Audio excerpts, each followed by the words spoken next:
Hello. Thank you all for joining us for Books and Focus. Yeah, the mini bells that you see in the grocery store. We'll be discussing. Same variety. It's okay. You can talk after. We're glad you're enjoying. Thank you for joining us for Books and Focus. This month we'll be talking about some great books to check out in November. We like to start out with what we call what do they call them, best bets or something, some names you're gonna recognize, and you might wanna get on the holds list for now. We have a new one from Janet Ivanovich, the second in a new series she started, starring Gabrielle Rose, who is a recovery agent extraordinaire. She can find just about anything.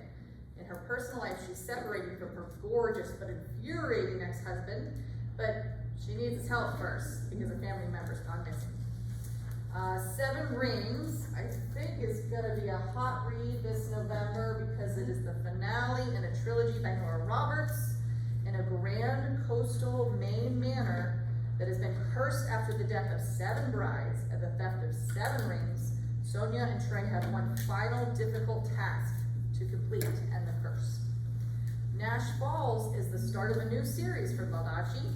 In this one, Nash is recruited by the FBI to help bring down a global crime network. His life turns upside down, and he must become the exact opposite of who he's always been. The Color of Hope is the newest from Danielle Steele. An American widow finds a new life in the charming, quiet French countryside and has some interesting new neighbors with a great family tale to tell. Evil Bones is the latest in Kathy Reach's series.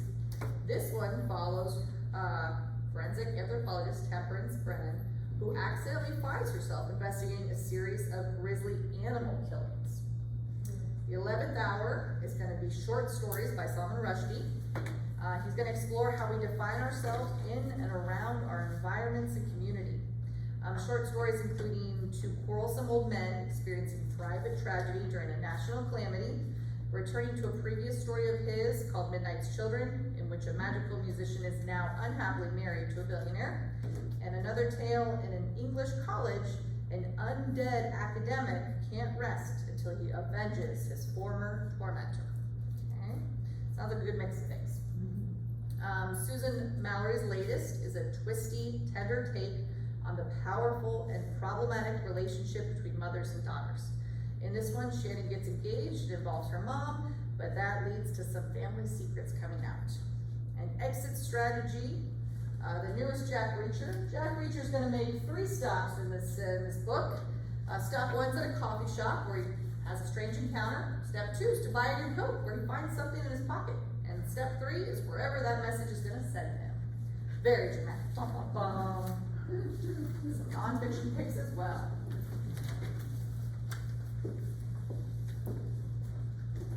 Margaret Atwood has found time to write yet another book. This is a memoir of sorts. She unfolds the story of her life, revealing more about her writing, the connections she sees between her writing, her real life, and her art, and the workings of her incredible imagination. Next, we have Simon Winchester's The Breath of Gods. Wind, the force at the center of hurricanes and tornadoes and cataclysmic fires, is expected to strengthen in power, speed, and frequency. Simon Winchester explores with curiosity and vigor how wind plays a part in our everyday lives.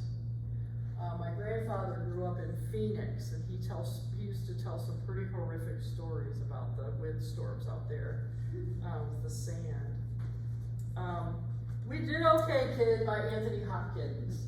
This is his story. He was born and raised in a small Welsh steelworks town. He was born during war. He was born during the Depression, surrounded by tough men, alcoholism, and brutality. And he shares his story of how he, in 1948, he attended an adaptation of Hamlet that was being performed in his community, and that sparked his passion for acting and led him onto his life's path. We Did Okay, Kid is a raw and passionate memoir from a complex, iconic man. Brothers of the Gun by Mark Lee Gardner. To put this one on hold, be careful, there are a lot of books called Brothers of the Gun. Just saying. This one is Wyatt Earp and Doc Holliday and the OK Corral. And a dual biography of a sometime lawman and a sometime dentist in a swirling tableau of saloons, brothels, gambling houses, manhunts, and revenge killings.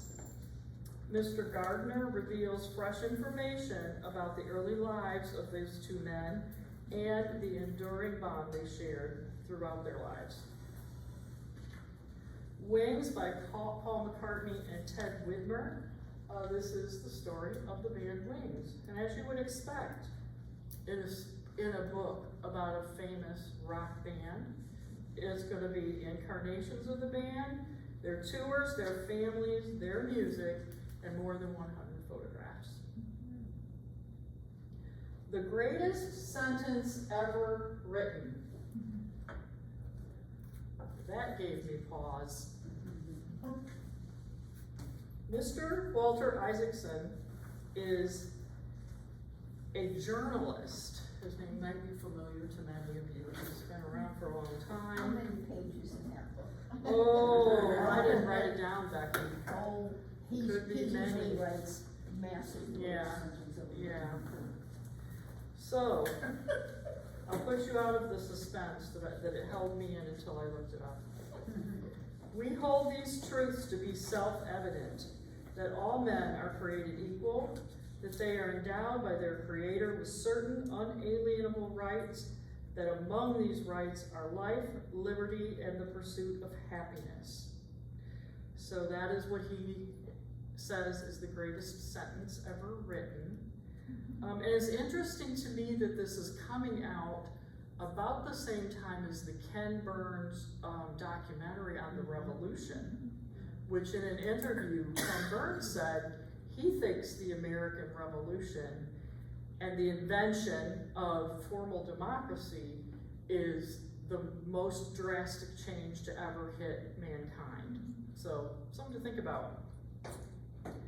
And Mr. Isaacson goes on to say that it defines the common ground that we share as a nation. That's why he chose it as the most important sentence. 100 rules for living to 100. Well, that might have worked for him, I don't know. This one didn't keep me in suspense. Good for him. Autobiographical collections of stories, reflections, and life advice on how Mr. Dick Van Dyke maintains a zest for life. His indefatigable spirit and his positive attitude will inspire readers to persevere, count their blessings, and appreciate the beauty and the complexity of being human. He is a delight. I've seen him interviewed many times, and I can see where his book would make us feel those things in very positive ways. The Stolen Crown by Tracy Borman. The subtitle is Treachery, Deceit, and the Death of the Tudor Dynasty. So this is UK history, and I don't know, can you all believe it's treacherous and full of deceit, and I know it's hard. This is the story of Elizabeth I's death in 1603. She died without naming an heir, and of course she had no progeny. And the traditional story is that someone within the British government found information that Elizabeth had actually named James VI of Scotland as her heir, which wasn't totally bizarre, but because he was related.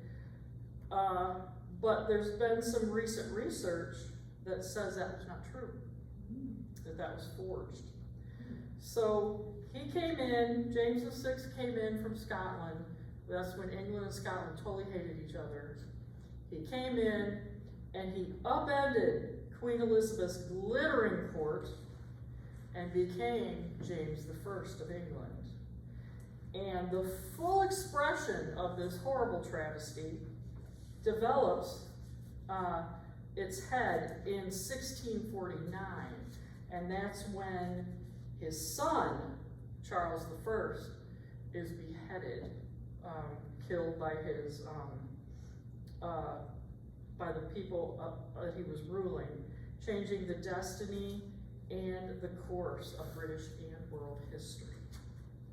So you know my name's on hold for that one. I'll tell you all about it, Carol. Yeah, I really look forward to that. And now we'll go on with discussing some new fiction coming out. Nicole.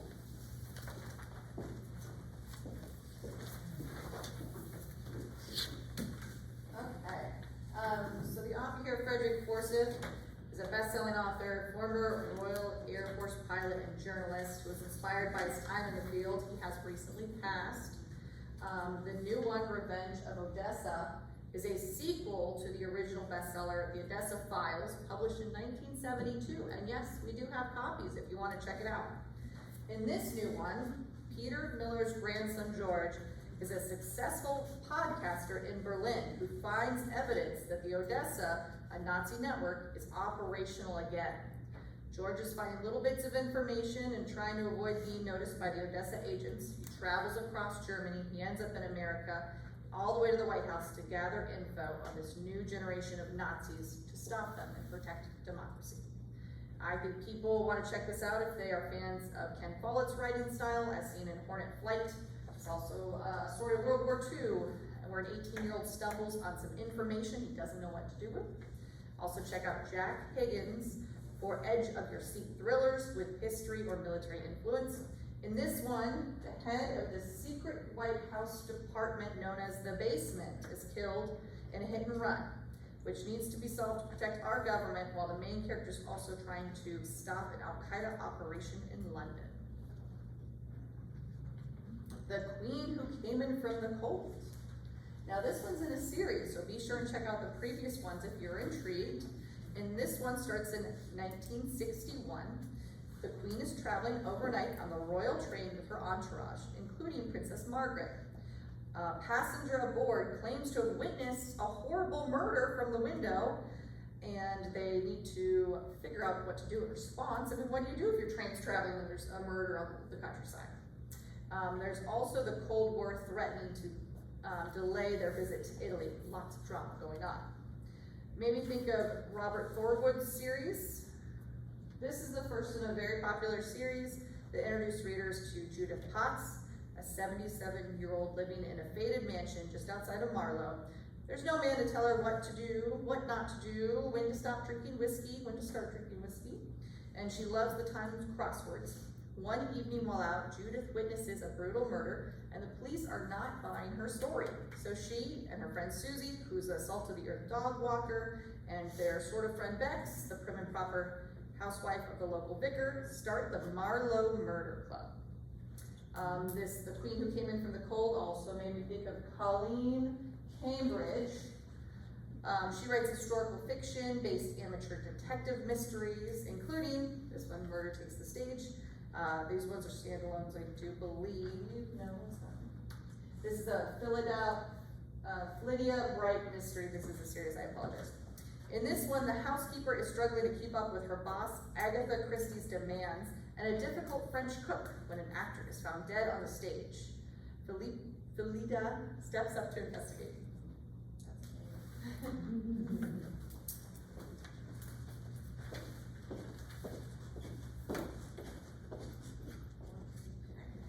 Sci-fi book, I feel like, of the whole list. Hades by Catherine Kerr. I do believe that it's going to be the start of a very big series. Intense world building abounds in this character-driven novel with a large and diverse cast of human, alien, and LGBT characters that will take readers on a compelling and highly thrilling operatic space journey through interstellar civilization. Space operas have become very popular.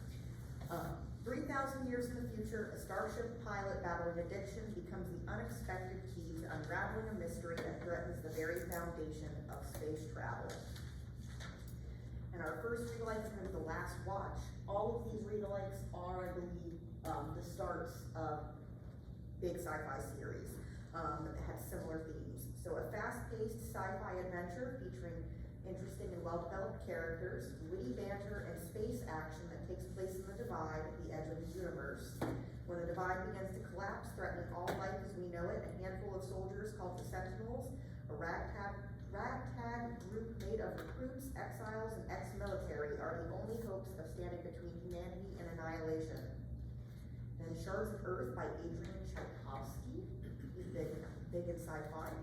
An extraordinary space opera about humanity on the brink of extinction and how one man's discovery will save or destroy us all.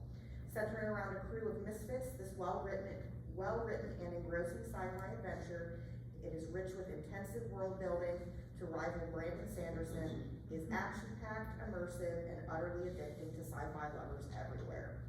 Another read-alike that's not on there, but that if you like the idea of a band of road characters saving the day, Slow Horses by Mick Herron has like a nice big group of ragtag spy characters that just get into shenanigans. So that would also be a good read-alike as well if you didn't know this sci-fi.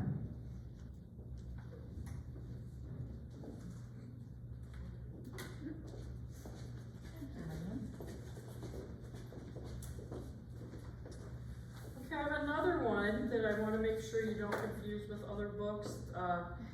Take a Hike. Take a Hike, there's a lot of books called Take a Hike. So don't confuse this one with a series by Mimi Grace. It's one of, I think it's number 6 in her series.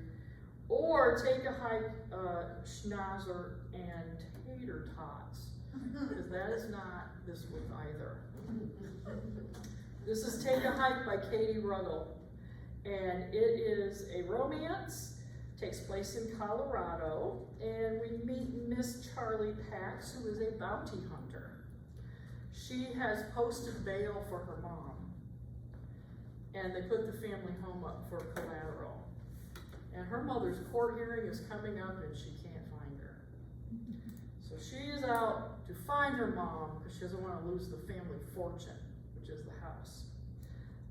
She meets a firefighter, Kieran Byrne, who happens to be on the wrong side of the law when they meet, and Charlie can help him.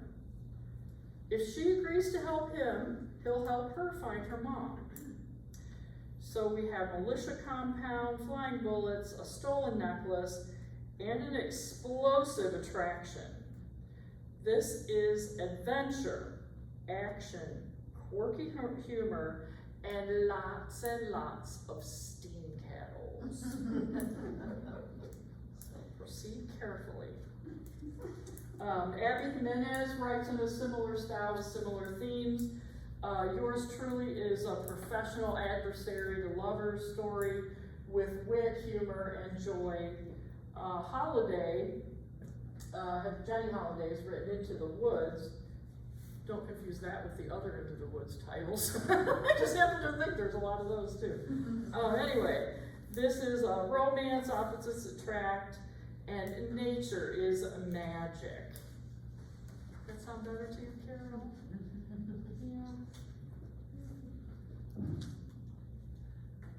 Yeah. And this is Anne Bishop's Turns of Fate. This is a dark fantasy. I delved a little bit into exactly what that is, because I don't usually read that, but it is, it's supernatural horror that's worn into the story. So there's going to be many layers in this story. It takes place in the Isle of Wyrd. That is spelled W-Y-R-D. That may be pronounced weird or word. I'm going to call it Wyrd. And this is the first in a new series by Anne Bishop. Detective Beth Fahey is our protagonist. Wyrd is ruled by the paranormal and the beings on the island, the Arcanas. Detective Beth Fahey must learn to navigate the Arcanas' unforgiving laws and dangerous attractions as she searches for a ghost gun.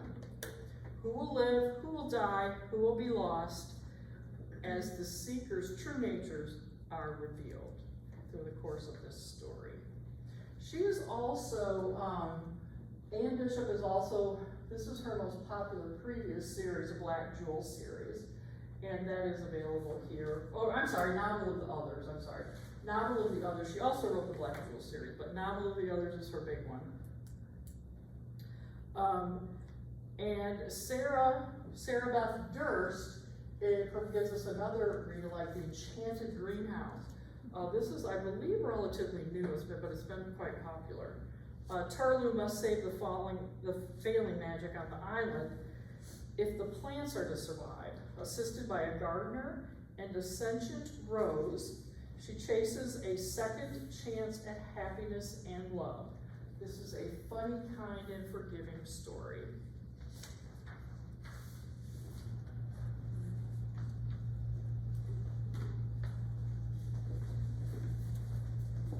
Wild Instinct. In this one, Lou Gale, former Marine and now OC California Sheriff's Detective, is assigned to track and shoot a mountain lion that has killed a rich developer. So he shows up on the scene, they think it's cut and dry, clear case, but it takes a chilling turn when Lou discovers that the victim was dead before the lion got to him. Lou needs to backtrack and work fast before there are more victims. Made me think of James Lee Burke series. In this one, the private investigator, former cop and war veteran, main character, Salidi Purcell? Celte? Not sure how to say this, I'm butchering this. There we go, okay, we'll go with that. So in this one, Cleet, the private investigator, former cop and war veteran, his car is ransacked by a group of thugs, and as he's trying to figure out who they are, he discovers they may be cartel. Wild Instinct also sounds like House on Fire, where private investigator Heller is hired to infiltrate a powerful family whose wealth and reputation hide something far more sinister. Queen. There's a lot of Queen titles today. I think we're up to 3 or 4 at this point. So this one starts in London in 1579. Jack has left behind a life of petty crime, pickpocketing, trying to make ends meet because he has better aspirations to find more sinister criminals. When an attempt is made on Queen Elizabeth I's life, Jack becomes an unlikely sleuth to help find the would-be assassin. A local, sultry barmaid with a secret becomes his sidekick. And the two, they're getting some progress, they're finding some informants, and then their informants start showing up missing. They can't find their connections anymore. They need to figure it out before they themselves go missing. For fans of Tasha Alexander, might want to pick up To Kill a Queen. In this one, this is a historical suspense set in Victorian England. Miss Alexander's books are well researched with twisty plots, betrayal and murder. And then Pink Carnation, this is in a series of mysteries. In this one, Eloise is a smart and fun student with impeccable timing. She leaves Harvard's library and her studies behind to go to England and finish writing her dissertation on the Scarlet Pumpernickel and the Purple Genshaw when she finds a secret letter from a more elusive spy.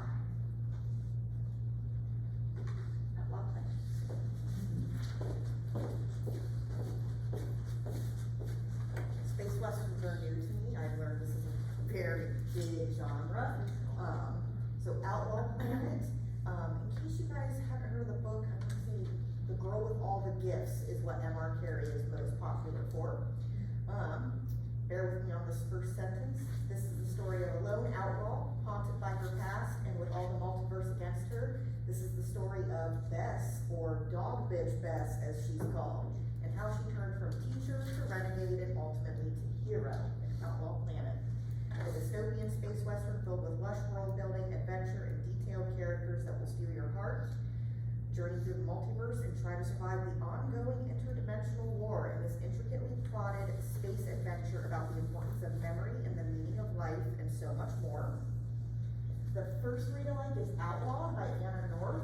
This is not a space western, just a western. So if you like the more western aspect, and you want a story with a strong and courageous female lead, then Outlaw is for you. It is 1984, and at 17 years old, Ada's life looks great. She has a husband, she works as an apprentice, and is an accomplished midwife. However, when she fails to get pregnant, she must leave her town or risk being accused of witchcraft. So she joins up with a notorious band of outlaws, and Ada, with her no-nonsense attitude, is determined to change the ways of the Wild West in this page-turning Western with a feminist twist. The Strange by Nathan Bolingbroke, hopefully I said that correctly. Another hybrid sci-fi fantasy Western similar to Outlaw Planet. The Strange follows 14-year-old Annabelle in the year 1931 on the colony of New Galveston, Mars.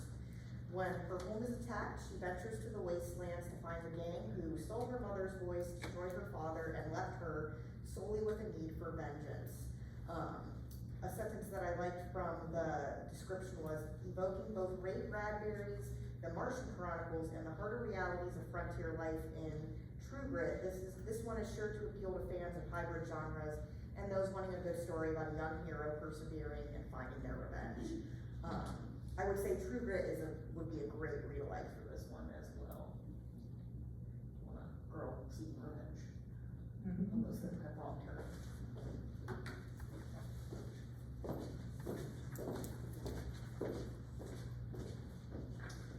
Next up is False Witness by Philip Margolin.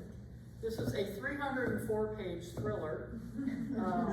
Every once in a while I write page numbers down. I don't know why. It never was Becky wants to know. We'll get it together here at some point. This is a twisty, breathtaking, and unpredictable thriller starring defense attorney Karen Wyatt, who has just returned to her law practice after being set up and serving time for fake drug charges. Her current client, right out of the box, is either guilty of a heinous murder or he has been set up by an acquaintance for a crime he did not commit. This is going to involve a drug gang, corruption in the DA's office, and a missing congressman. Give us so many pieces of a puzzle to put together here. Mr. Margolin, he wrote the Robin Lockwood series, also an insignificant case from last year. I'm not familiar with his writing, but he's got quite a bit out there. For real likes, I chose John Grisham's The Widow. You probably heard about that last month. That's coming out on the 21st of October. Probably has 304 pages. I don't know. And 300 holds. Yeah, 304 holds. But this is Grisham's story about his protagonist on trial for murder that he didn't commit and how to find the real killer to save himself. And I also included as a read like An American Marriage, Tayari Jones. This book was less of a thriller and more of a heartbreaker. If you read that, I believe it was a book discussion book a few years ago. It's beautifully written, but it is very heartbreaking, but it is about being accused of a crime that you did not commit and how that impacts your life. Next up, Reese Bowen from Cradle to Grave. This is her Royal Spinous series. This is number 19 in this series for her. It is a mystery starring Lady Georgiana Rannoch. 3 young men died tragically and unexpectedly. Can that be a coincidence? The victims don't appear to be connected to one another. But Georgie's friend Zuzu begs her to help solve the case. And as Georgie digs deeper, she realizes that the connection may be her. And that her own husband fits the bill to potentially be the next target. Can she solve the murders before it's too late for him? We Three Queens is the previous number 18 in that series, and that one is about Edward VIII and Wallace Simpson. So that has some very recognizable characters in it.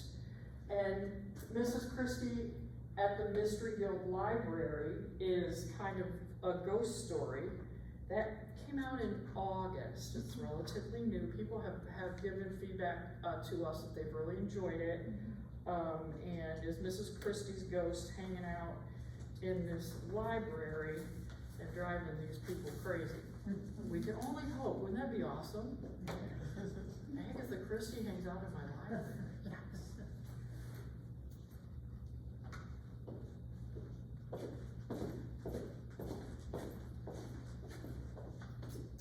And then there was You, All of You. So that one's a romance coming out on November 18th. 31-year-old Chloe Fairway is stuck in a production assistant job and living at home with her parents after a painful breakup. So the last thing she needs is to attend her high school reunion and see her ex-best friend who is thriving in the film industry while she flounders. Trying to save face, Chloe resorts to a mysterious dating agency where she meets her supposedly perfect match, Rob. But not everything is as it seems in this quirky and contemporary rom-com with a unique spin and some unexpected twists, featuring themes of self-discovery, fake dating, and second chances. I read through a lot of reviews on this one. It was really hard to not spoil the twist, but it's pretty big, so I'm just gonna leave it at that. The next read-alike, The Wedding Date by Jasmine Guillory. A fun and flirty fake dating rom-com that begins when Alexa and Drew are unexpectedly forced together after getting stranded in an elevator. Drew needs a date to his ex's wedding, and Alexa seems like the perfect candidate for a fake girlfriend in this steamy and charming romance featuring an interracial relationship that will make readers swoon. All right, was Jasmine Guillory a book discussion book here? No, she visited, I believe. Buy the book, in the back, yep. And then the next read-alike, Just Some Stupid Love Story, which I love the cover of that. A debut about a rom-com screenwriter who doesn't believe in love and a divorce attorney who does, forced together at their high school reunion 15 years after their initial breakup. Awkward.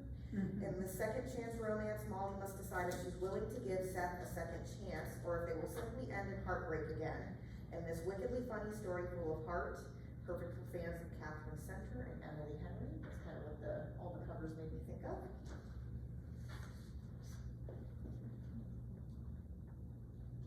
Then That's Not How It Happened by Craig Thomas.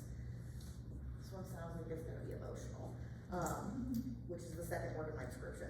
An emotional and gripping story about family drama and the effects of Hollywood, told with humor and heart by the co-creator of the hit show How I Met Your Mother. So you know it's gonna be funny. When stay-at-home mom Paige decides to write a memoir about the challenges of raising a child with a disability, she gets more than she bargained for when Hollywood decides they want to make her inspiring story into a movie. Resentments, jealousies, and emotions abound as this family struggles with newfound fame in this highly entertaining read filled with characters you can't help but love. The first read-alike, Colored Television. Jane and her family receive the opportunity of a lifetime to house sit in Los Angeles, the perfect place for our protagonist Jane to finish her latest novel. This novel is a wild ride filled with sharp satire and likable characters, and it focuses on motherhood, marriage, race, class, and making it in Hollywood. The next one that it made me think of, Same as It Ever Was by Claire Lombardo. Not so much for the Hollywood aspect, but for the family aspect. A contemporary novel about the complexities of family and the rocky terrain of real life, and this emotional and introspective story told by 57-year-old Julia as she reconsiders her life choices. Told in both past and present perspectives, readers will be drawn in by the well-developed, realistic characters featured in this dramatic novel of family and motherhood. Third read-alike, Long Island Compromise is the other one it made me think of, but I just, size-wise, felt like these were a better comparison to Long Island Compromise by Tiffany Broder. Yes, it's very long. So good luck with that.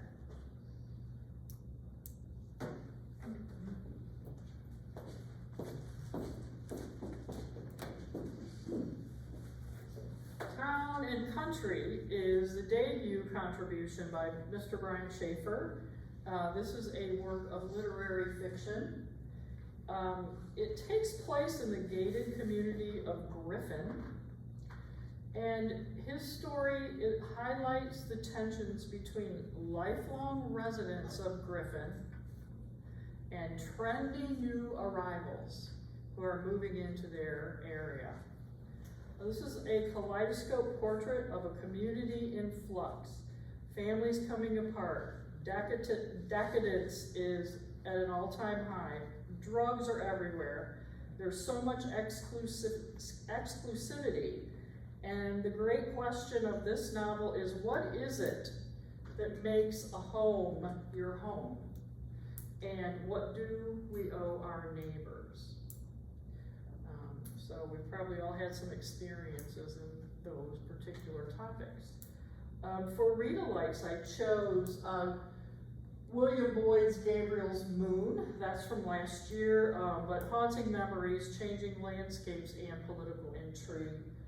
Things that seem to happen at a distance but can impact us in a very heartfelt way. And then Vincent Tirado, We Came to Welcome You. Dream House, Nightmare Neighbors. That pretty much sums that one up. It is a novel of suburban horror. It's extremely well written, but it's very creepy. And a married gay couple moves into a gated community, and this gated community, or homeowners association, seems to have some rules, and this young couple is trying to be cooperative, but cooperation and assimilation, there's a fine line. How far is it reasonable to expect your new neighbors to go to fit in with your prescribed way of living? So it's very good, very scary. Okay, now we're going to go to Innocence Road by Laura Griffin. This is a mystery, takes place in Marfa, Texas. Protagonist is Leanne Everhart. A fresh crime scene appears at the edge of the desert. Could the murder of this nameless female be linked to a local teenager's murder that has remained unsolved? And then there are several other cold cases, all unnamed females, that have not been solved by local law enforcement. A serial killer, perhaps, with 2 decades worth of killings, is growing bolder and more ruthless with every strike. Leanne is alone and without allies, but she is determined to hunt down this killer. She has written a standalone romance novel called The Last Close Call. A meticulous offender's violent behavior escalates and must be caught. Forensic genealogists lends their expertise to Detective Bruner in this one to solve those mysteries. Another read-alike from last year is Lily Sampson, The Switch, dark twisted roller coaster ride of a thriller as danger comes to light.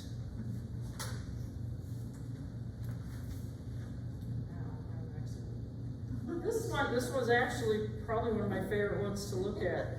It's very interesting to me because it is a sequel to The Cider House Rules, which is a great novel, but it's like 50 years old or something. From 1985, 40-some years old. Oh, it's a long time ago. Wow. But it's John Irving, right? I read it back then. Huh?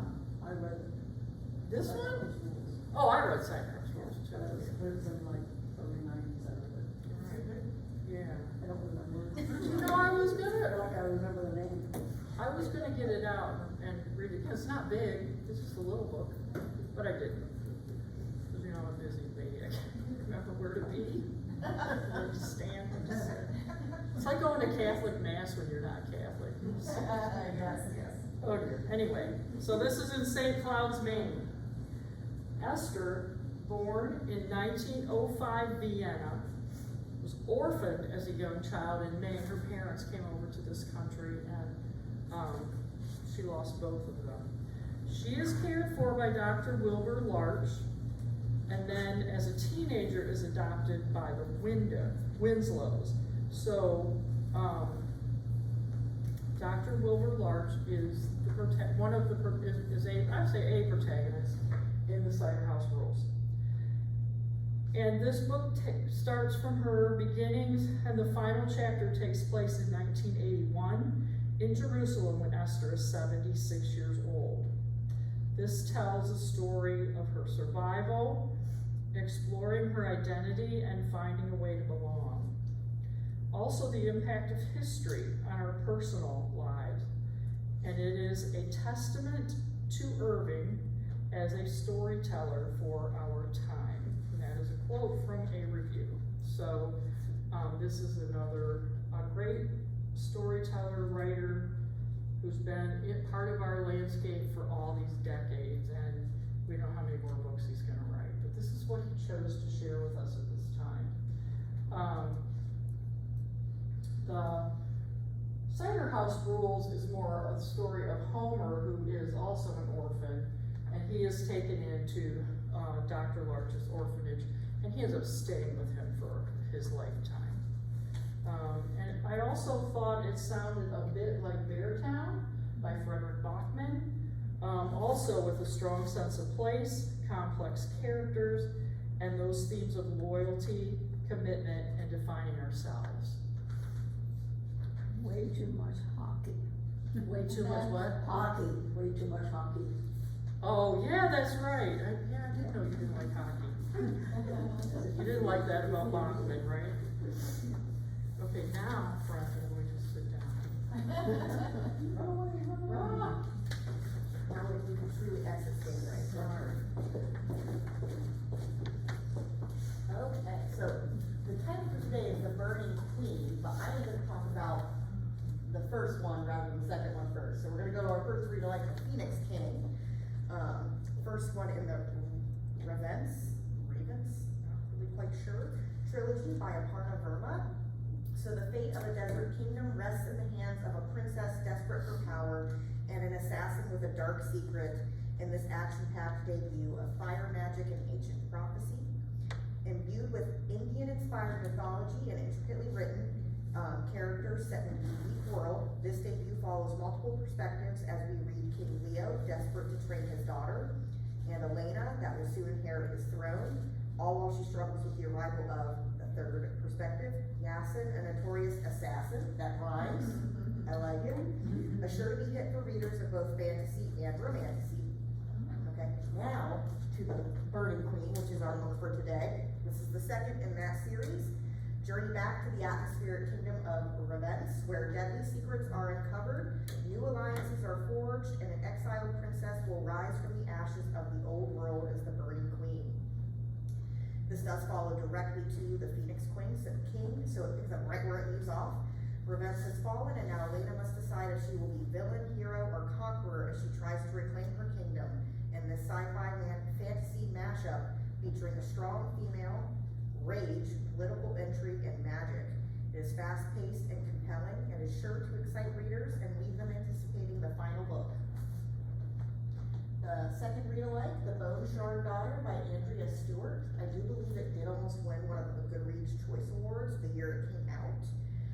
Lynn is daughter to the Emperor of the Phoenix Empire, there's so much Phoenix everywhere in all of these books, whose reign has lasted decades due to his mastery of bone shard magic. But when he fails to recognize her as the heir to his throne, she vows to take matters in her own hands by mastering the forbidden magic herself. A stunning high fantasy debut with complex world building and unique characters that features multiple point of views that weave together dark secrets, magic and memory, privilege and power. These are all going to be a pretty thrill ride through world building and fantasy.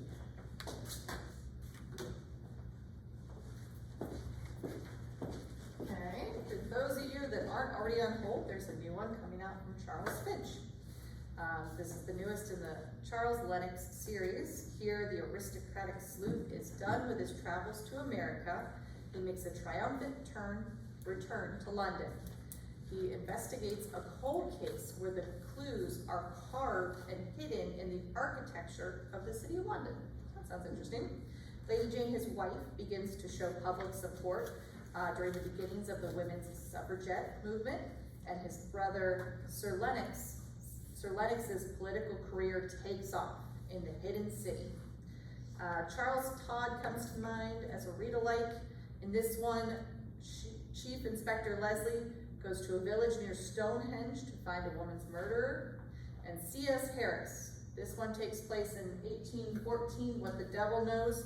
European diplomats meet in Vienna for a conference post-war. And in London, a Ratcliffe copycat killer reemerges from previous books in the series. The Perfect Hosts. Kind of looks. Finally got to my thriller. Okay. The Perfect Host by Heather Dubikoff. A couple's gender reveal party turns deadly and everyone is a suspect in this gripping thriller. Baby gender reveals have now turned into fiction. Thrillers of that. When the Drakes' extravagant gender reveal at their sprawling horse ranch leaves behind a dead woman, agent Jamie Saldana must follow a trail of secrets in order to uncover the killer before it is too late. Dripping with drama and suspense, this fast-paced and unsettling thrill ride is perfect for fans of Shari LaPena, Lucy Foley, and surprisingly, in a lot of the reviews, the popular TV show Yellowstone was also a recommendation if you like this. I don't know if that's just because it's set on a horse ranch, they could be reaching for that. But I enjoy Yellowstone, I could see how it could work.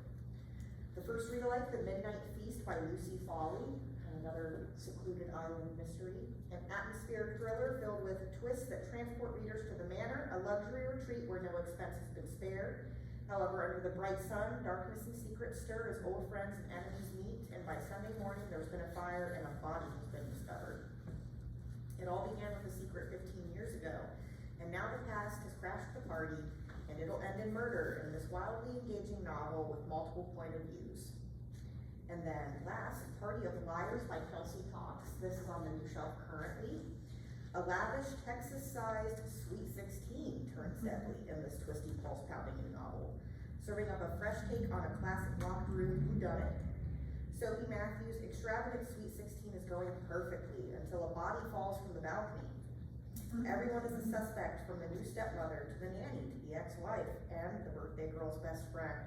And this exhilarating thrill ride with a large cast of well-developed characters and lots of suspense and tension to keep you up at night long after the last page is turned. So that's it. I'm looking forward to that.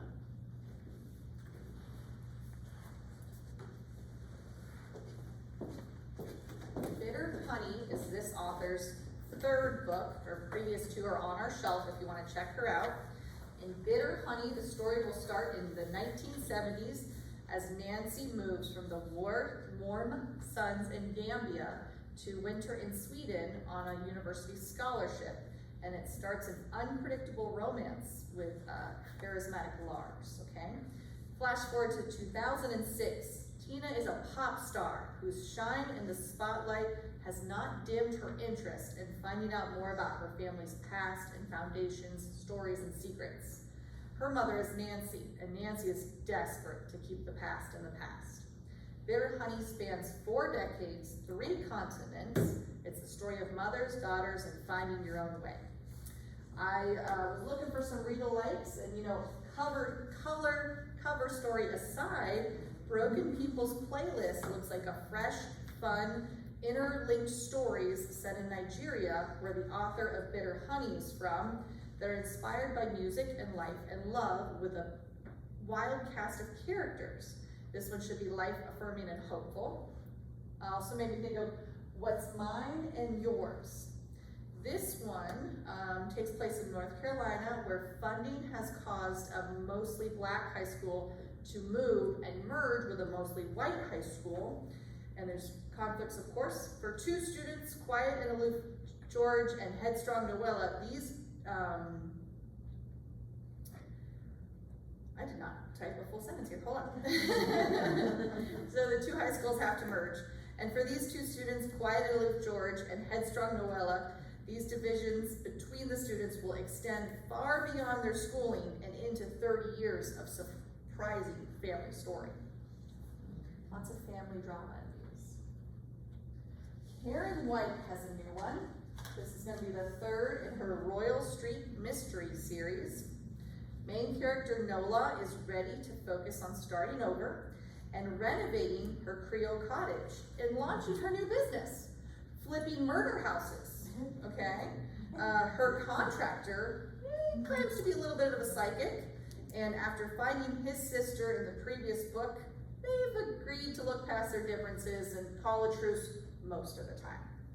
So these two find themselves working together on this potential flip on this Espinalda Avenue, but the elusive angry spirit in the house has unfinished business first.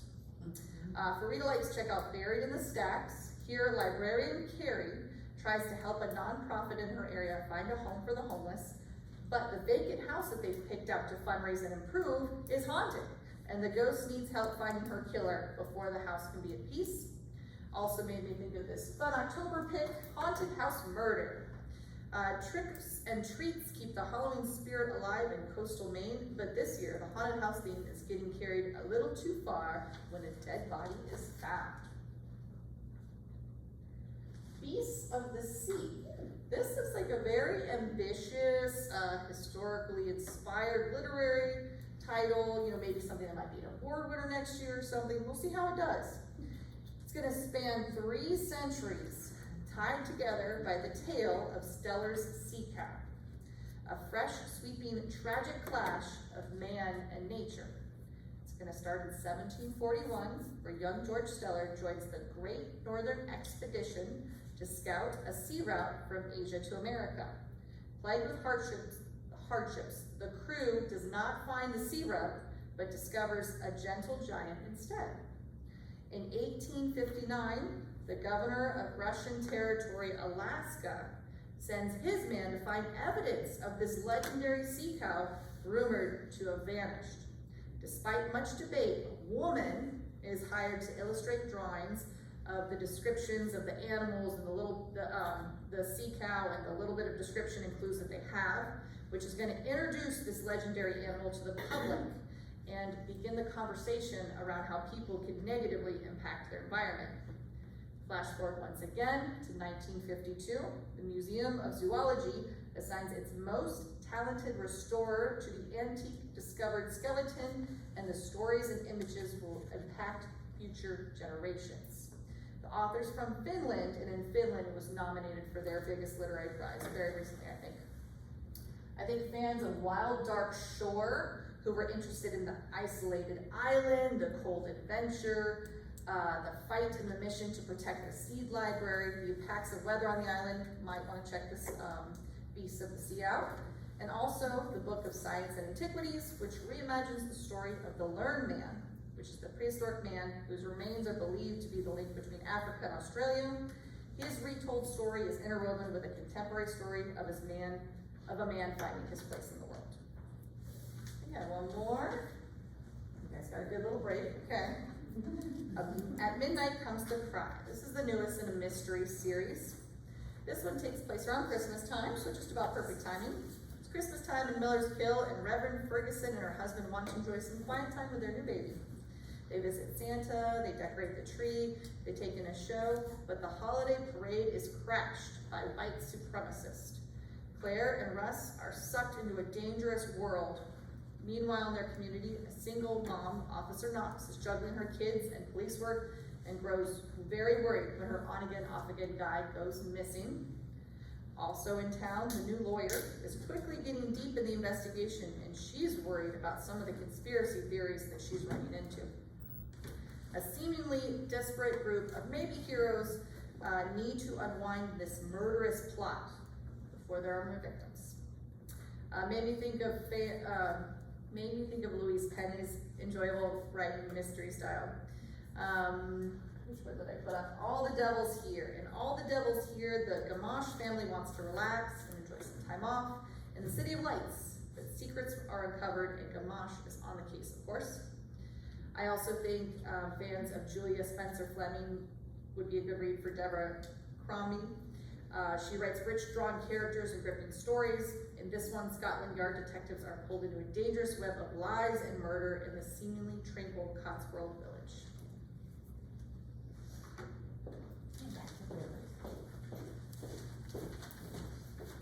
I would just like to say that the read-alikes on my other thriller page would also work for this too. A thriller's a thriller. The Bridesmaid by Kate Quinn, a fast-paced and pulse-pounding thriller about a society wedding turned deadly with lots of twists. The Kensingtons invite you to the society wedding of the decade. There's just one hitch: you might not make it out alive. When a celebrity bridesmaid is murdered weeks before an exclusive high society wedding, secrets abound among the rich and famous, while forensic attorney Holly Stone must figure out who is responsible before becoming the next victim at this deadly destination wedding. First, read alike, I would like Lucy Foley this time around, the guest list. A wedding celebration turns dark and deadly in this deliciously wicked and atmospheric thriller reminiscent of Agatha Christie. Mysterious and full of twists and featuring a large cast of characters, this one is sure to make you second guess going to that destination wedding you have coming up. Next, read alike, The Last One at the Wedding by Jason Rekulak. I believe Nicole was a big fan of this one. A breathtaking work of suspense about a father trying to save his daughter from a life-altering decision that will put everything he loves on the line. When Frank Zadowski is invited to his estranged daughter Maggie's wedding, he finds that not everything is as it seems at this secluded and luxurious private estate. The locals are disturbingly hostile, and the soon-to-be in-laws are keeping secrets in this fast-paced and emotional thriller that will keep you on the edge of your seat. I love the cover of the Bridesmaid. Completely different change of pace. Now we're on a cozy fantasy. Now I'm gonna pull another one of we're gonna do the one before Brigands and Bread Knives, because Bookshops and Bone Dust is what they consider the book number 0/prequel to this series. So it is designed to be a prequel to Legends and Lattes, which is number 1. Then it goes Brigands and Bread Knives, and Bookshops and Bone Dust comes before all of that. Bookshops tells Viv's story before she opens her coffee shop in the city of Boone. She is wounded after a hunt and is discharged to the sleepy town of Merck, where she befriends a foul-mouthed bookshop owner that is exactly the friend she needs. Join this lovable cast of characters for a journey of high fantasy, first love, and found family in this quick and cozy read. The reason I picked this one and not Legends and Lattes is because we are venturing back to that foul-mouthed bookkeeper. There. Return to the cozy fantasy world of Legends and Lattes with a new adventure featuring your favorite foul-mouthed bookseller, Fern. After a drunken night, she wakes far from home with a ragtag group featuring a legendary warrior surviving on inertia, an imprisoned chaos goblin with a fondness for silverware, and an absolutely thumping hangover. I think we can all relate to that at some point in our lives. Together on this quest, they fend off enemies and form unexpected friendships, all while Fern begins to reconnect with herself in this humor-filled and heartfelt story filled with adventure and lovable characters. I have heard nothing but good things about this series, but I would just advise you to probably read it in the intended order, not the publication order. So start with Bookshops and Bone Dust. Then, the next one, Can't Spell Treason Without Tea. Looks kind of cozy. Alrena, a private guard of the Queen, and Chianti, the most powerful mage in existence, want is to open a bookshop that serves tea, love, and good company. When Reyna is threatened, the couple decides to leave their lives behind and start over in the town of Tawny to open up a cozy tea shop of their dreams. It is a story brimming with all the emotions. It is full of mishaps and mysteries, and it begs you to sit down by the fire with a cup of tea and prepare for adventure. The Spell Shop by Sarah Beth Durst would have also been a good one. It's all you, Christine. Thank you, just for one. All right, this is our first selection in the nonfiction section, Black Owned, which is subtitled The Revolutionary Life of the Black Bookstore by Char Adams. This is an enlightening story of community, resistance, and joy. The first Black-owned bookshop was opened by an abolitionist in New York in 1834. So there's a long history of these bookshops existing. One of the most famous is the National Memorial African Bookstore in Harlem. They established many years ago a speaker's corner that gave Malcolm X a regular platform for his speeches. It also forced that bookstore to become targeted, but it did continue to fuel Black political movements. Eartha Kitt and Langston Hughes held autograph parties there. Maya Angelou became the face of the National Black Bookstore Week. Rapper No Name, in October of 2021, he opened in LA a place called Radical Hood Library. And his intention with that was to establish bridges between people by sharing the books and art and community of his own Black community. Rita Likes Repeat, Prose to the People. This one just came out in April, and it is History, Communities, Activism, and Culture. Or Gather Me by Gloria Edom, which is her memoir in praise of the books that saved her. She talks about growing up and finding her own personal value through reading.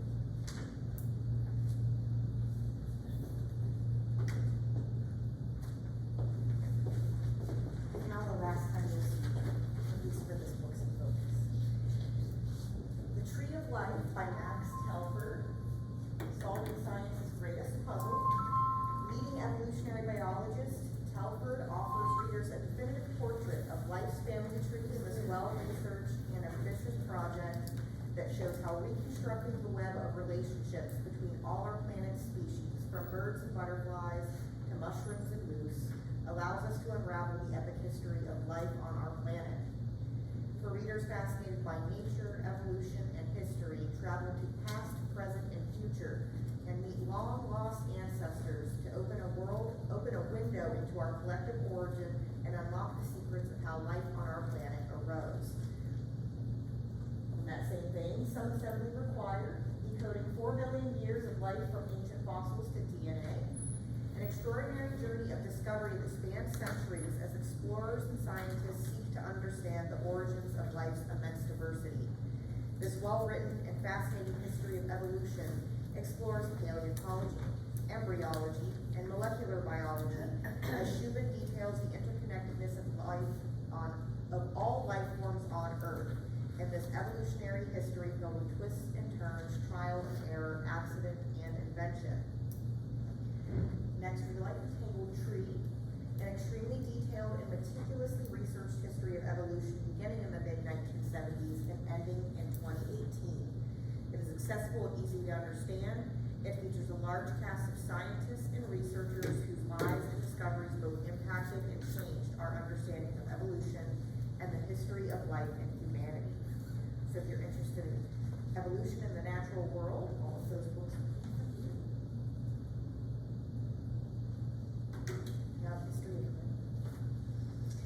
In this fresh, eye-opening global history, economist David McWilliams charts the relationship between humans and money, from clay tablets in Mesopotamia to cryptocurrency in Silicon Valley.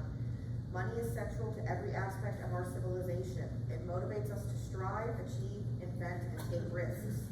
In this essential and accessible history, readers will travel across the globe in time from ancient Babylon to the Silk Road to modern-day Wall Street in this entertaining and witty exploration of humanity's most consequential invention.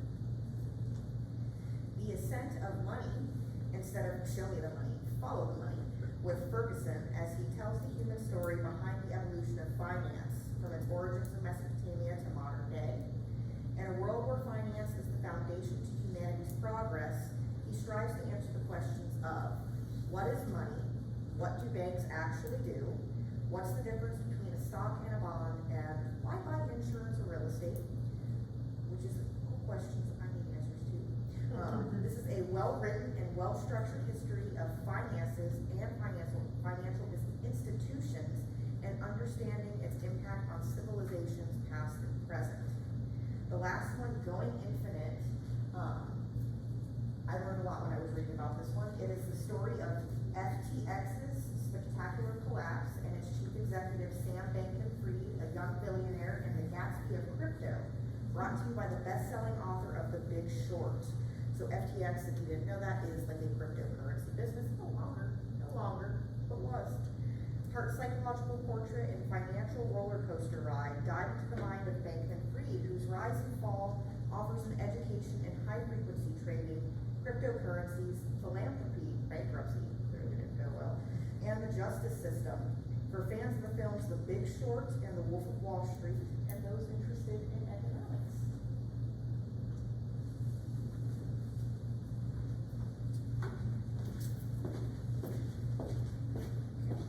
Once you're done reading your economic books, here's a little fun one for you. Yeah, Making Mary Poppins. When Bob and Dick Sherman, two basically unknown songwriters, first walked into the Walt Disney Studio, they were pitching songs to Annette Funicello. They had no idea how their lives were about to change as they ended up meeting Walt, and within a few months they'd be developing songs and stories for the studio's biggest live-action movie, Mary Poppins.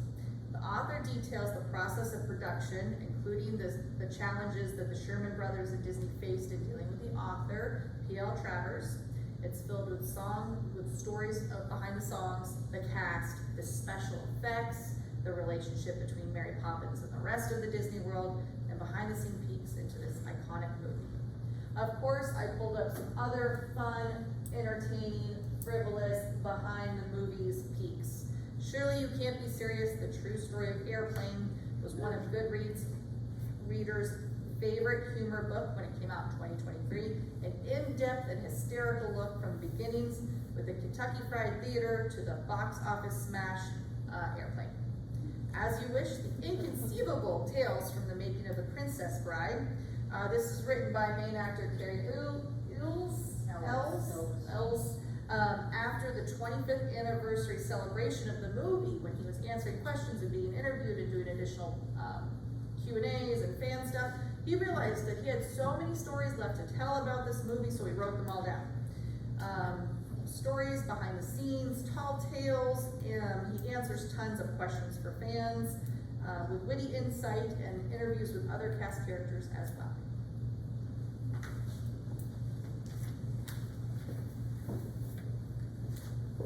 Under a Metal Sky by Philip Marsden is very timely, book coming out on the 4th of November. This is the wonders and perils of Earth's precious metals. Marsden discusses the history of alchemy, scientific revolution, industrialization, technical innovation with wonder and inspiration, and also the plunder, exploitation, and consequences of these discoveries.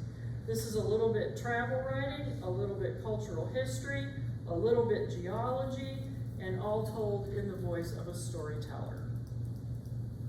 Read-alikes for this would be Strata, Stories from Deep Time, remnants of seafloors, desert dunes, riverbeds, all of those things that are striped along the roads we're traveling in our country all represent strata from different time periods.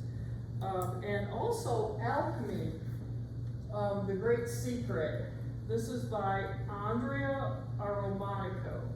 That sounds fake to me, but that's really what they say her name for alchemy. But anyway, she explains alchemy is the forerunner to chemistry with a little bit of science, a little bit of art, a little bit of religion, and a little bit of magic. Those things all used to be packed together in the same bag. Three Roads to Gettysburg by Tim McGrath. This is epic, revelatory account of the Battle of Gettysburg. Southern victory seemed to be at hand in 1863. The epic three-day battle at Gettysburg, Pennsylvania proved to be the turning point of the war and the perfect setting for Lincoln to deliver the defining speech of the war. This is the story of consequential men, a monumental battle, and a colorful cast of supporting characters. And the only civilian killed during that battle was Jenny Wade. She was baking bread. Anyway, he's written many books. One of his more recent ones was James Monroe, A Life. Read-alike, The Tide Turns, Gettysburg, The Tide Turns by Bruce Chadwick. This one uses letters, diaries, journals, and newspaper articles for Chadwick to craft a masterful oral history. And the History Buff's Guide to Gettysburg, which just, I think, sounds like a big old collection of some really fun trivia. What led up to the battle, the aftermath, when was the battlefield park established, all those fun things you wanna know when you're there. Alrighty, that wraps us up. Join us next time, the 11th of November at 3 p.m. and we'll talk about what's coming out for Christmas in December. Thank you very much. Always an exciting time of year. A lot of good stuff coming out right now. My holds list is packed. And I had to take a week of vacation. I hope they all come the day before I leave. Thank you. Thank you.